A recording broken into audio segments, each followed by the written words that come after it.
Hello students, today we will read remaining part of Weathering the Storm in Ersama chapter 6 Movements. In my previous part, I told you the cyclone that hit Orissa in October 1999 killed thousands of people and devastated hundreds of villages. For 2 dreadful nights, Prashant, a young man, was helpless on the roof of a house. On the third day, he decided to go to his village. What happened next? Okay. As they waded through the waters, the scenes they witnessed grew more and more macabre. Macabre means disturbed. मैंने बताया जो प्रशांत था वो अपने दो uncle के friends के साथ पानी के बीच से क्या कर रहा था, वो अपने आप को ट्रैवल कर रहा था। उसके लिए बहुत ही डिफ़िकल्ट टास्क था। वैडिड कर रहा था, वो पानी के बीच में से जाने के लिए वैडिड कर रहा था। तो उसने जो सीन देखा वो बहुत ही डिस्टर्बिंग था। They had to push away many human bodies, men, women, children, and carcasses of dogs, goats, and cattle that the current swept against them as they moved ahead. जब वो आगे पानी में मूव किए तो उन्हें बहुत सी बॉडीज़ को पुश, ह्यूमन डेड बॉडीज़ को, मैन की, वुमेन की, चिल्ड्रन की डेड बॉडीज़ को पुश करके आगे बढ़ना पड़ा। और पानी में बहुत सी कैरकेसेस ऑफ डॉग, कैरकेसेस मीन्स एनिमल की डेड बॉडी थी, गोट्स की, कैटल की, जिन्हें देखकर एकदम उनको मतलब बहुत ही शॉक्ड हुए वो। और जब वो आगे की तरफ बढ़े, एज दे मूव्ड अहेड, आगे की तरफ बढ़े, in every village that they passed they could barely see a house standing. जिस भी विलेज से वो पास हुए, मुश्किल से ही उन्हें कोई वहाँ पर हाउस खड़ा हुआ दिखाई दिया। Prashant now swept out loud and long. जो प्रशांत था, Prashant now wept out loud, और बहुत ही बुरी तरह से रोया, एंड लॉन्ग, बहुत लंबे टाइम तक। He was sure that his family couldn't have survived this catastrophe. वो श्योर था उसकी जो फैमिली थी वो इस डिज़ास्टर में सर्वाइव नहीं। इवेंचुअली प्रशांत रीच्ड हिज विलेज। जो प्रशांत था अपने विलेज पहुंच गया। उसके विलेज का नाम था Kailikuda. His heart went cold, उसका जो दिल था वो बैठा जा रहा था। Where their homes once stood there were only remnants of its roof. क्योंकि जहाँ पर कभी उसका घर खड़ा हुआ करता था वहाँ पर सिर्फ अब रेमेनेंट्स मीन्स रिमेनिंग्स, वहाँ पर सिर्फ रिमेनिंग्स थे, किसके, उसकी रूफ के। Some of their belongings were caught, mangled and twisted in the branches of trees just visible above the dark waters। और वो भी किस वजह से था वहाँ पर, क्योंकि जो वहाँ पर ट्रीज़ थे उनकी ब्रांचेस में वो ट्विस्ट हो गए थे और मैंगल्ड हो गए थे, उलझ गए थे वहीं पर ही, और वो बिल्कुल डार्क वाटर के ऊपर विजिबल थे। Young Prashant, weak with hunger, she rush to him, her hands outstretched, her eyes brimming. उसकी जो ग्रैंड मदर थी वो बहुत कमज़ोर हो गई थी हंगर की वजह से, और रश्ड, वो उसकी तरफ भागी अपने हैंड्स को आउट स्ट्रेस्ड फैलाकर। Her eyes brimming it means उसकी जो आइज़ थी वो फुल ऑफ टीयर्स थी। Brimming means full of tears. It was a miracle, ये मिरेकल था। They had long given him up for dead. Quickly word spread and his extended family gathered around him। जल्दी उसके आने की news फैली और उसकी जो फैमिली थी वो उसके चारों तरफ इकट्ठा हो गई। And hugged him tight in relief, और सभी ने उसको हग किया बहुत ही रिलीफ में। Prashant anxiously scanned the motley battled group, his brother and sister, his uncles and aunts. They all seemed to be there by the next morning as he took in the desperate situation in the shelter। Motly means desperate. Motly means desperate. Battered means varied in appearance, character और character. जो प्रशांत था बहुत ही उसने सभी को एकदम से scan कर लिया, अपने ब्रदर को, सिस्टर को, अंकल को, आंट को। They all seem to be there by the next morning as he took in the desperate situation in the shelter. He decided, जो वहाँ के सभी लोग थे, उसने सारे क्राउड को देखा जो बहुत ही डेस्परेटिंग कंडीशन में थे। उसने डिसाइड किया कि वो he decided to get a grip over himself. Grip over himself means वो इन सबको यहाँ से बाहर निकालेगा। उसने एज्यूम कर लिया था ही टुक मीन्स उसने एज्यूम कर लिया था कि उनकी सिचुएशन को देखकर। He sensed a deathly grief settling upon the 2500 strong crowd in the shelter। उसने बहुत ही डेथली मीन्स एक्सट्रीमली पेन उसने फील किया। वो जो वहाँ पर 2500 का जो एक स्ट्रॉन्ग क्राउड वहाँ पर शेल्टर लिए हुआ था, उनके ग्रीफ को उसने फील किया। 86 lives were lost in the village. 86 जो लोग थे वो अपनी लाइफ को खो चुके थे। All the 96 houses had been washed away.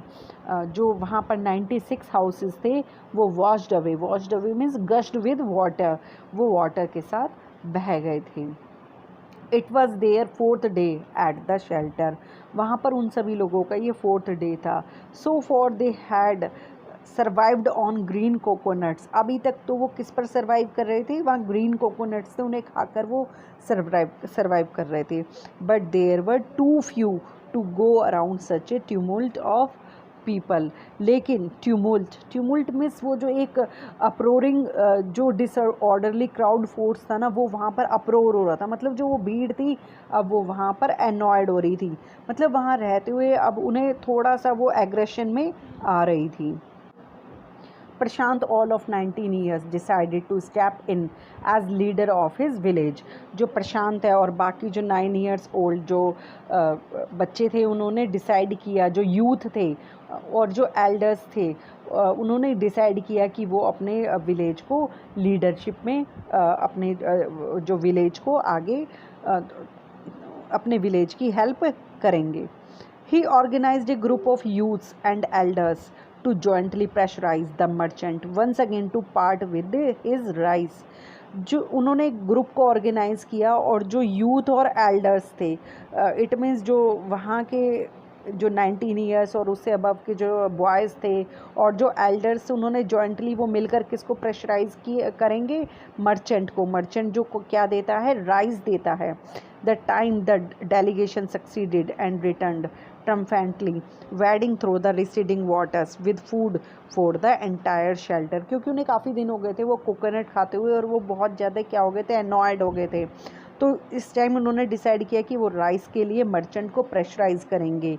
और जो इस टाइम जो उनका डेलीगेशन था वो सक्सीड हुआ और वो वापस आए ट्रम्फेंटली मीन्स विक्टोरियसली, सक्सेसफुली वो वापस आए wedding through the receding waters. और वो उस पानी के थ्रू जो था वो उस फूड को वेड करते हुए वहाँ पर उस पानी के ऊपर आते हुए वो लेकर आए पूरे शेल्टर के लिए। No one care that rice was already rotting. किसी को वहाँ कोई चिंता नहीं थी कि जो राइस था वो क्या हो गया था, रोट हो गया था, क्योंकि सारा जो विलेज था वो पानी में था। तो ऑब्वियसली मर्चेंट ने जहाँ पर वो फूड ग्रेन रखा हुआ था वो भी भीग गया था, जिसकी वजह से वो थोड़ा रोटिंग हो गया था।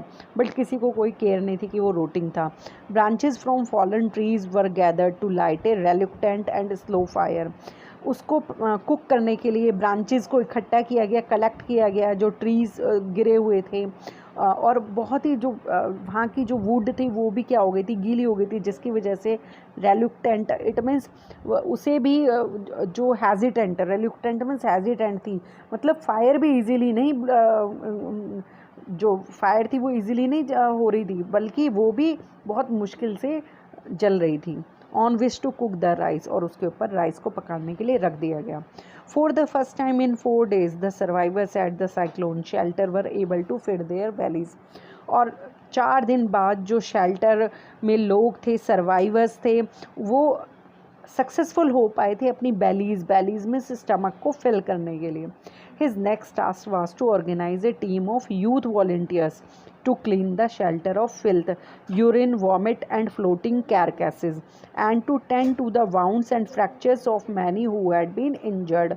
अब जो प्रशांत था उसका और उसकी टीम का नेक्स्ट टास्क क्या था कि वो यूथ को वॉलंटियर्स बनाएगा और उनको जो जिस शेल्टर में वो रह रहे थे वो भी बहुत ज़्यादा डर्टी था, बहुत फिल्दी था, यूरिन था, कहीं वॉमिट था, फ्लोटिंग कैरकेसेस, ह्यूमन वहाँ पर एनिमल बॉडीज़ थी, और उन सबको वो वहाँ से क्या करेंगे, क्लीन अप कर देंगे, वहाँ से हटा देंगे। And to tend to the wounds, और जो लोग इंजर्ड थे, फ्रैक्चर्स था जिनको, उनको क्या करेंगे, उनको थोड़ा सा ट्रीटमेंट प्रोवाइड करेंगे।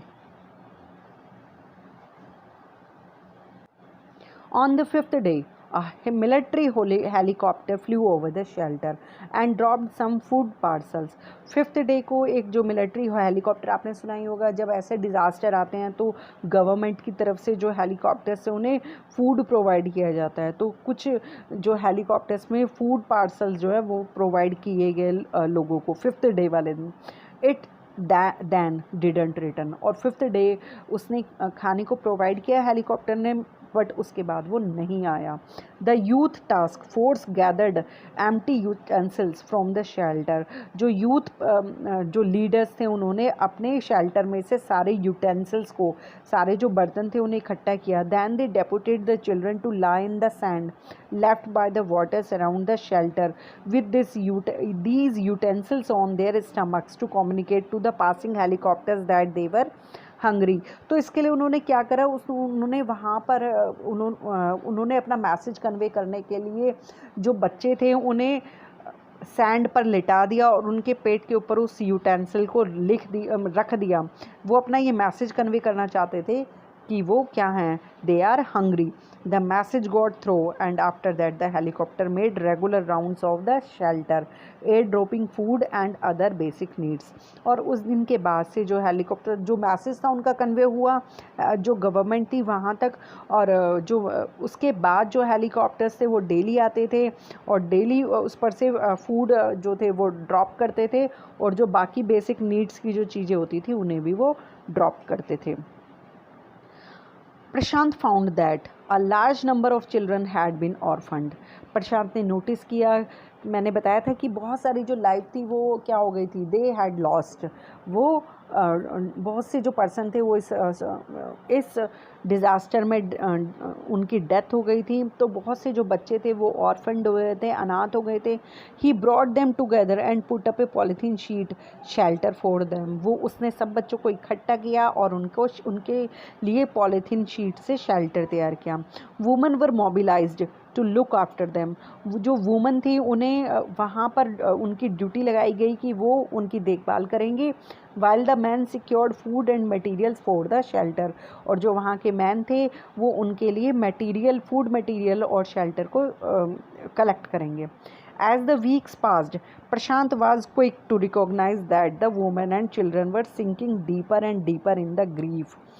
प्रशांत ने नोटिस किया कि जो वहाँ के बच्चे थे और औरतें थीं वो और ज़्यादा क्या होती जा रही थी, वो सिंक होती जा रही थी किस में, अपने ग्रीफ में, अपने दुख में, क्योंकि बहुत से लोगों ने अपनी फैमिलीज़ को खो दिया था.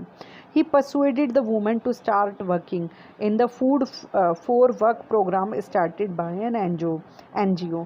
उसने वहाँ की जो औरतें थी उन्हें मनाया कि वो काम करना शुरू करें. जो एनजीओ थी वो जो फूड फॉर वर्क प्रोग्राम उन्होंने स्टार्ट किया हुआ था एनजीओ ने, उसमें खाना बनाने के लिए वो हेल्प करें. And for the children he organized sports event, और बच्चों के लिए उसने स्पोर्ट्स इवेंट को ऑर्गेनाइज्ड किया. He himself love to play cricket and so he organized cricket matches for children. उसे खुद भी प्रशांत को क्रिकेट खेलना बहुत पसंद था, इसलिए उसने बच्चों के लिए क्रिकेट मैच ऑर्गेनाइज किया. Prashant engaged with other volunteers in helping the widows and children to pick up the broken pieces of their life. जो प्रशांत था वो अभी भी एंगेज था अपने और वॉलंटियर्स के साथ हेल्प करने में, किसकी, विडोज़ की, जो विडोज़ हो गई थी वहाँ पर, और जो बच्चे थे जिनकी लाइफ जो थी बिल्कुल ब्रोकन पीसीज में हो गई थी. The initial government plan was to set up institution for orphans and widows. जो गवर्नमेंट थी उसके पहले तो ये प्लान थे, initially he plan that they will set up orphans and widows in different institutions. However, this step was successfully resisted as it was felt that in such institutions, children would grow up without love and widows would suffer from stigma and loneliness. लेकिन इस plan का पूरी तरह से resist हुआ, विरोध हुआ, उसने अपोज्ड किया क्योंकि ये फील किया गया कि ऐसे इंस्टीट्यूशंस में जो चिल्ड्रन हैं वो बिना लव के और बिना अफेक्शन के वहाँ पर ग्रो अप होंगे, और जो विडोज़ हैं वो सफ़र करेंगे स्टिग्मा मीन्स ग्रेसफुल, और वो और ज़्यादा लोनलीनेस और उससे डिसग्रेसनेस से सफ़र करेंगे.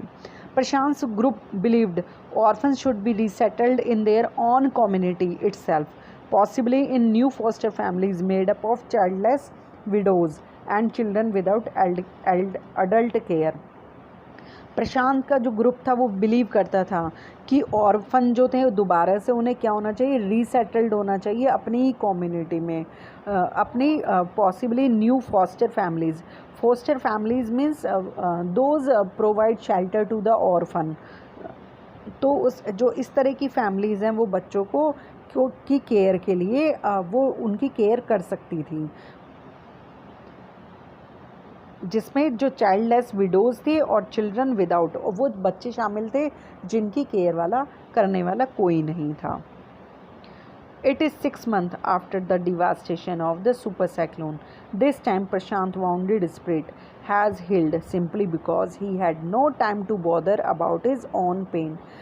इस डिवास्टेशन के 6 मंथ के बाद, इस साइक्लोन के 6 मंथ के बाद जो इस टाइम जो प्रशांत था वो उसके जो अपने जो वाउंड्स थे वो क्या हो गए थे, हील हो गए थे, क्योंकि simply because he had no time, क्योंकि उसके पास कोई टाइम ही नहीं था अपने पेन के लिए।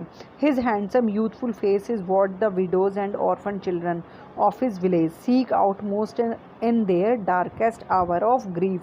क्योंकि उसका जो हैंडसम और यूथफुल फेस था, वहाँ की जो विडोज़ थी और ऑर्फन चाइल्ड थे ऑफ हिज विलेज, अब उसके अपने विलेज के सीक आउट, उन्हें उसकी सबसे ज़्यादा ज़रूरत थी अपने उस डार्केस्ट आवर ऑफ ग्रीफ में, जो उनका डार्केस्ट आवर था, जो ग्रीफ था।